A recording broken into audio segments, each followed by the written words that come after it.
우리나라 사람은 아마 대부분 다 무덤을 싫어하고 특히 밤에 공동묘지 곁을 지나가는 것을 두려워할 것입니다. 운동선수나 특공대의 담력을 키우기 위한 훈련의 일환으로 밤중에 혼자 공동묘지 안에 지정될 목적지를 다녀오게 하는 것도 그런 두려움이 있기 때문입니다. 하지만 미국 사회에서는 조금 다릅니다. 물론 거기서도 한밤중에 혼자 공동묘지를 다녀오라고 한다면 겁은 좀 나겠지만 미국에서는 우선 공동묘지가 어디 외진 산속에 있는 것이 아니라 동네 한가운데 있어서 평소 익숙함으로 두려움을 느끼는 정도가 다른 것입니다. 특히 미국의 오래된 공동묘지는 예배당 건물과 바로 붙는 경우가 많습니다. 아마 옛날 미국의 청교도들이 먼저 소천한 성도를 바로 그 고인이 생전에 출석하던 교회의 뒷마당에 장사했기 때문이 아닐까 짐작되는데, 어쨌든 그처럼 교회들이 공동묘지가 되어 있는 모습은 미국의 소도시나 시골 마을에서 아주 흔히 볼 수 있습니다. 그래서 저는 미국에 있을 동안에 제가 살던 동네 안에 있는 그런 교회 공동묘지를 매일 지나칠 때마다 무서운 생각이 들기는커녕 여기 예수님을 믿고 먼저 천당 가신 성도들이 육신의 수고를 그치고 평안히 잠들어 계시는구나 라고 오히려 감동스러웠습니다. 같은 무덤이지만 이처럼 그것을 겁내는 사람이 있는가 하면 오히려 그로 인해 은혜를 받게 되는 사람도 있는데, 2000년 전 예수님의 무덤을 두고서도 사람들은 그렇게 둘로 나뉘었습니다. 오늘 부활절 아침을 맞이하여 저는 예나 지금이나 예수님의 무덤을 두고 두려워 떨 수밖에 없는 자와 그 반대로 놀라운 평안을 누리게 되는 자가 어떤 사람인지를 함께 상고해 보고자 합니다. 첫째, 예수님의 무덤을 굳게 지키는 자는 불안과 두려움에만 사로잡히게 됩니다. 27장 55절부터 66절까지 함께 봉독하겠습니다. 예수를 섬기며 갈릴리에서부터 따라온 많은 여자가 거기서 멀리서 바라보고 있으니 그 중에는 막달라 마리아와 또 야고보와 요셉의 어머니 마리아와 또 세베대의 아들들의 어머니도 있더라. 저물을 때 아리마대의 부자 요셉이라는 사람이 왔으니 그도 예수의 제자라. 빌라도에게 가서 예수의 시체를 달라 하니 이에 빌라도가 내주라 명령하기를 요셉이 시체를 가져다가 깨끗한 세마포로 싸서 바위 속에 반짝이 새 무덤에 넣어두고 큰 돌을 굴려 무덤 문에 놓고 가니 거기에 막달라 마리아와 다른 마리아가 무덤을 향하여 앉았더라. 그 이튿날은 준비일 다음 날이라. 대제사장들과 바리새인들이 함께 빌라도에게 모여 이르되 주여, 저 속이던 자가 살아있을 때 말하되 내가 사흘 후에 다시 살아나리라 한 것을 우리가 기억하노니 그러므로 명령하여 그 무덤을 사흘까지 굳게 지키게 하소서. 그의 제자들이 와서 시체를 도둑질하여 가고 백성에 말하되 그가 죽은 자 가운데서 살아났다 하면 후의 속임이 전보다 더 클까 하나이다 하니 빌라도가 이르되 너희에게 경비병이 있으니 가서 힘대로 굳게 지키라 하거늘 그들이 경비병과 함께 가서 돌을 임봉하고 무덤을 굳게 지키니라. 아멘.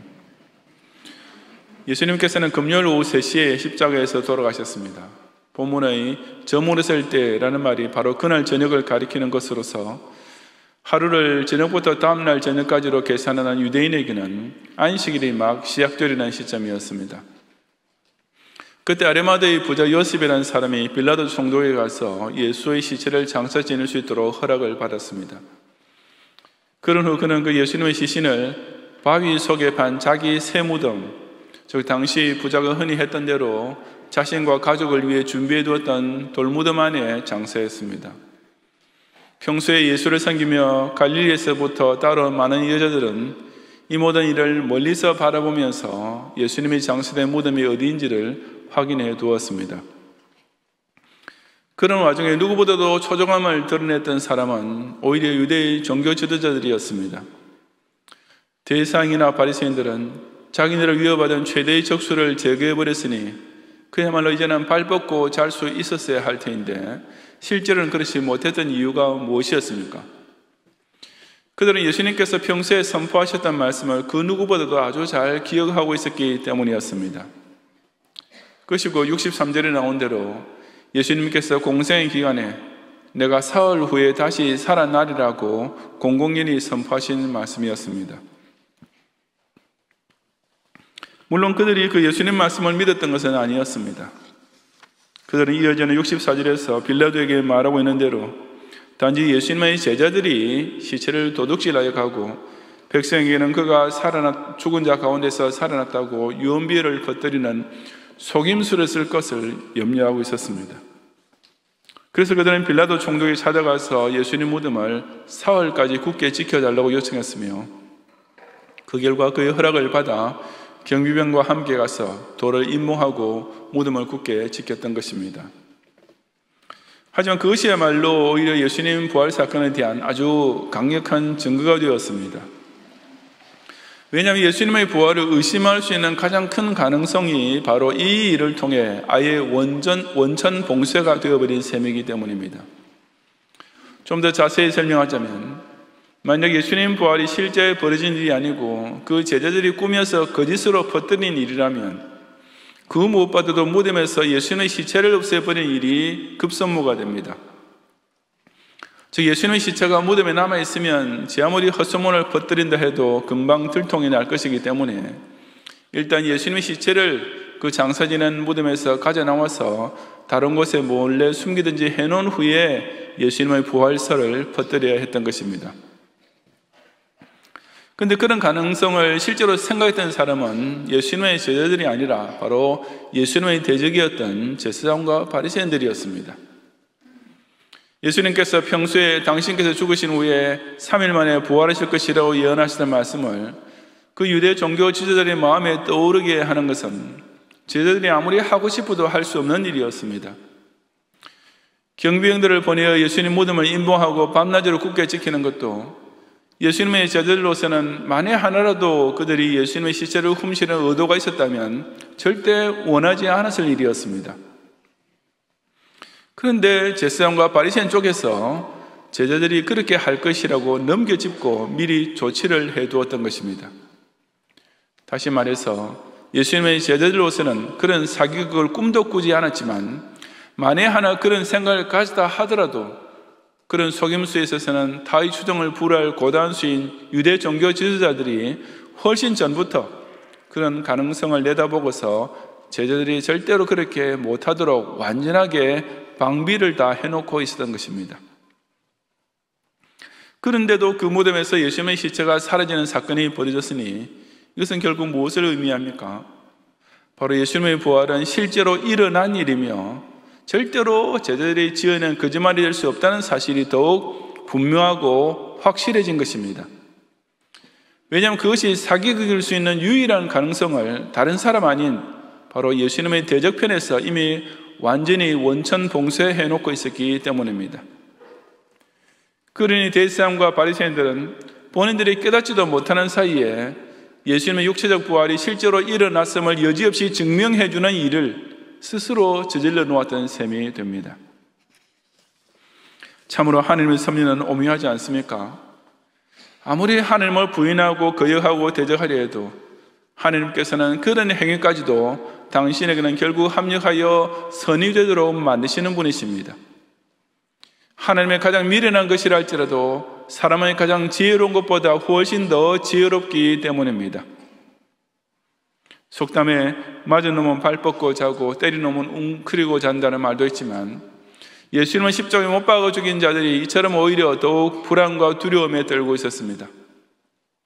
하지만 그때의 두려움은 그들이 장차 당하게 될 진짜 두려움과는 상대도 되지 않았습니다. 하나님께서 당신의 전능을 사용하시어 역사적 사실로 벌어지게 한 이 위대한 예수 부활, 하나님께서 당신의 전지를 사용하셔서 완벽하게 증거까지 확보해 놓으신 이 확실한 예수 부활을 끝까지 거부하고 부인하는 자는 마지막 심판 때에 산아 바위야 날 가려다오라고 공포에 사로잡혀 울부짖게 될 것이기 때문입니다. 오늘날도 예수님을 무덤에 가둬놓고 지키려는 자들, 예수님의 부활을 믿지 않고 그 시체가 썩어 없어졌다고 믿고 있는 자들은 그처럼 당신의 독생자까지도 거부하고 대적하는 악인을 향한 하나님의 무서운 진노 아래에 떨어지게 될 뿐입니다. 그런 자들은 이 돌 위에 떨어지는 자는 깨지겠고 이 돌이 사람 위에 떨어지면 그를 가루로 만들어 놓으리라고 당신의 자신에 대해서 예수님께서 예언하신 그 무서운 저주를 피할 길이 없는 것입니다. 그 무덤을 굳게 지키게 하소서라고 예수님의 부활을 끝까지 불신앙하는 자들이야말로 영벌지옥 심판 앞에 벌벌 떨게 될 날만 남아있다는 사실을 깨닫는 성도가 되시기를 바랍니다. 둘째로 예수님의 빈 무덤을 목격한 자는 평안과 기쁨을 누리게 됩니다. 28장 1절 이하 10절까지 함께 봉독하겠습니다.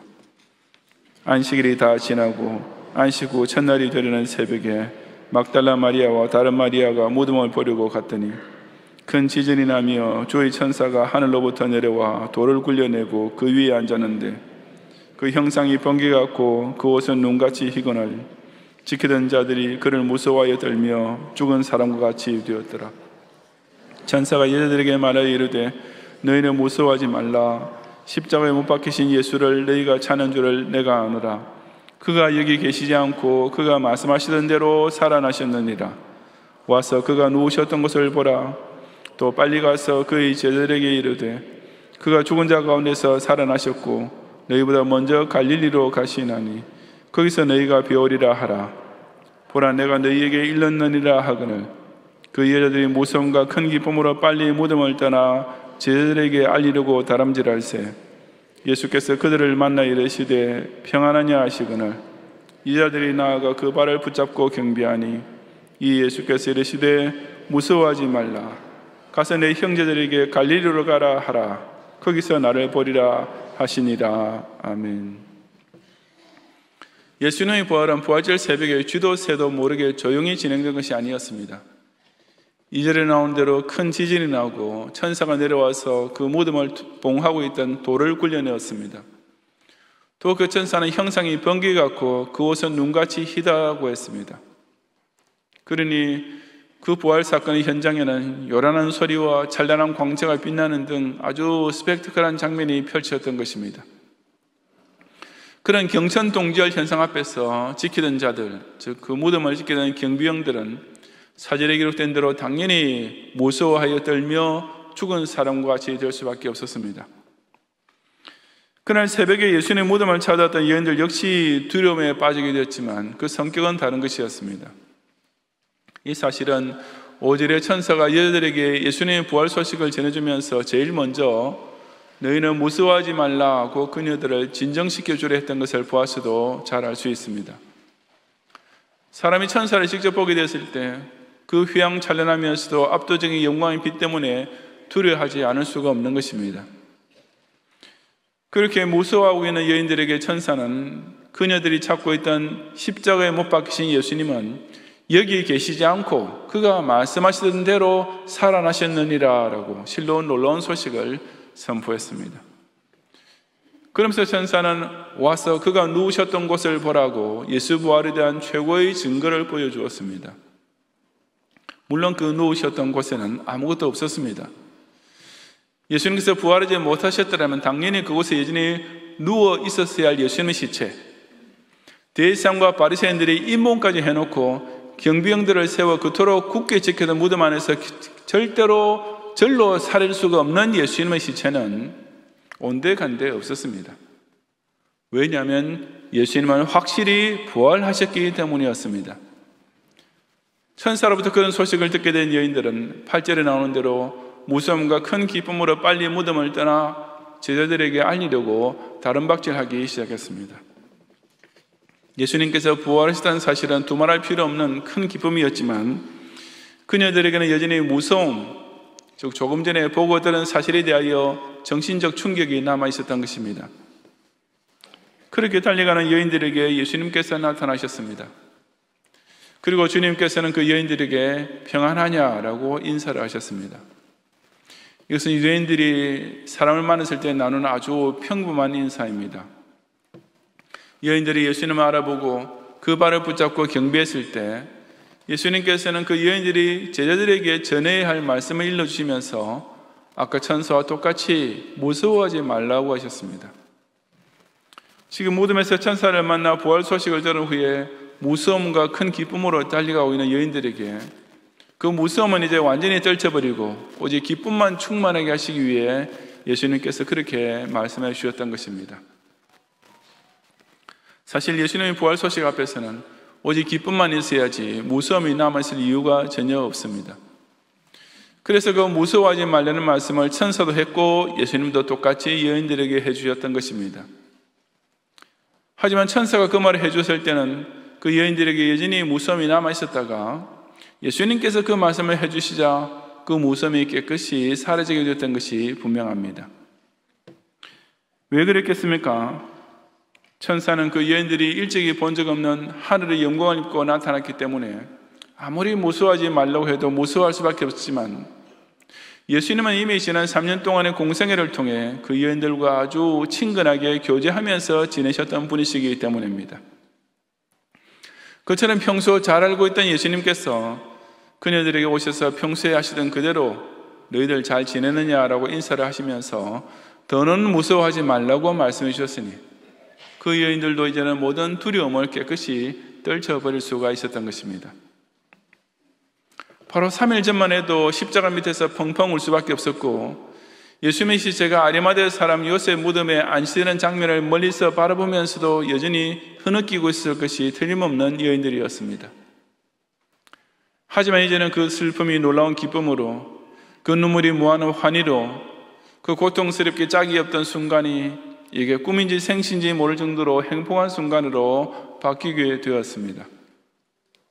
왜냐하면 그네들이 찾아갔던 무덤은 비어 있었고 그 대신에 부활하신 예수님께서 친히 나타나셔서 그녀들에게 평안을 주셨기 때문이었습니다.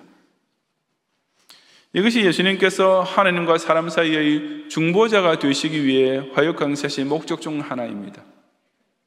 사람은 천사의 영광만 보아도 그 앞에서 무서워할 수밖에 없는데 하물며 하나님을 직접 배움는다면 어떻게 견딜 수 있겠습니까? 그것은 두려움 정도로 끝날 일이 아니라 그 밝은 영화 앞에 압도당하여 당장 죽을 수밖에 없습니다. 그 지극히 높으신 영광의 빛과 그 완전히 거룩하신 밝은 빛 앞에서 죄인이라는 존재는 도저히 견뎌낼 재간이 없기 때문입니다.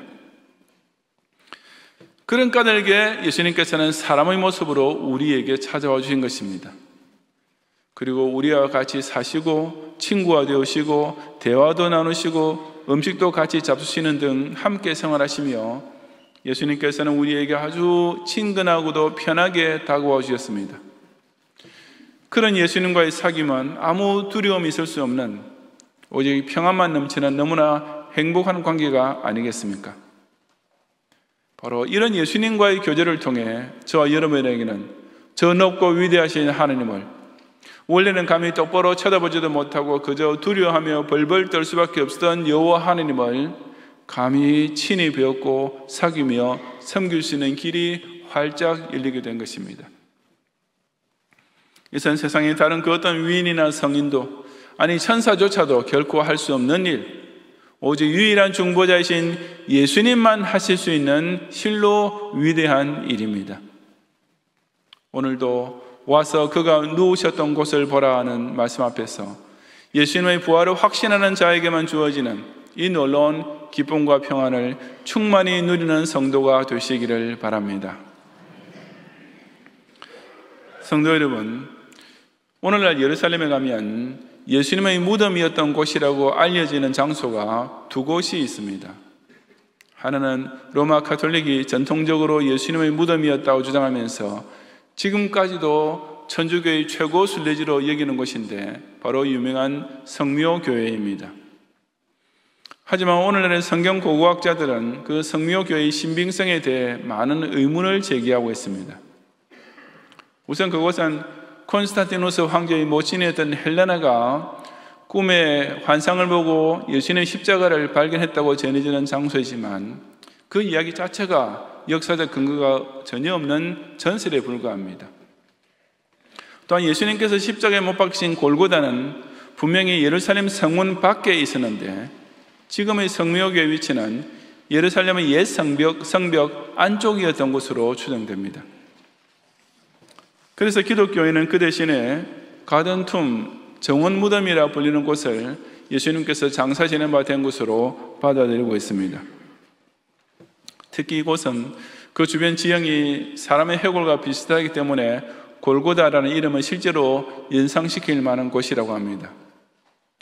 물론 정원 무덤이 예수님의 진짜 무덤이었다고 100% 확신할 수는 없지만 적어도 성묘 교회보다는 훨씬 더 신빙성이 높은 장소입니다. 그 정원 무덤 안에는 성묘 교회처럼 온갖 번쩍거리는 장식은 하나도 없지만 그 대신에 수수한 나무 간판이 하나 벽에 걸려 있는데 거기에는 He's not here for His reason. 그가 여기 계시지 않고 살아나셨느니라 라는 오늘 본문 마태복음 28장 6절 말씀이 기록되어 있습니다. 사실 우리 기독 신자에게는 예수님의 진짜 무덤이 어디인지 정확히 몰라도 아무 상관이 없지 않습니까? 왜냐하면 그곳이 어디든지 간에 그 무덤 안에 예수님이 계시지 않는 것만은 분명하기 때문입니다. 우리 기독 신자는 성묘교회에 가서 예수님의 십자가가 세워졌던 장소라고 주장하는 것이다 입을 맞추고 참배하는 자들과는 달리 빈 무덤을 바라보며 예수님의 부활을 확신하면서 큰 기쁨으로 찬양하는 것입니다.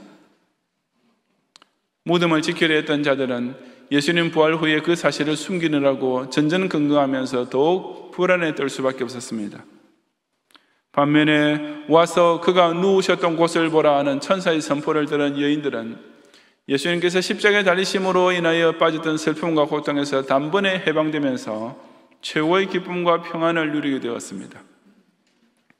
같은 예수님의 무덤을 두고서도 이처럼 극단적으로 다른 두 종류의 사람으로 예나 지금이나 나뉘고 있는 것입니다. 오늘 부활절 아침에 여기 모인 저와 여러분은 무덤을 지키려고 불안해했다는 불신자가 아니라 바로 빈 무덤을 목격하고 있는 행복한 신앙인이 아니겠습니까? 예수님 무덤을 굳게 닫아두려는 자들이 진짜 무서운 영벌 저주 아래 떨어지게 될 마지막 날이 점점 더 가까이 다가오는 이때 그 주님 무덤 앞에서 그가 여기 계시지 않고 살아나셨느니라는 놀라운 소식을 들음으로써 오직 부활을 믿는 자에게만 주어지는 최고의 기쁨과 영원한 평안을 함께 누리는 성도가 되시기를 주님의 이름으로 축원합니다.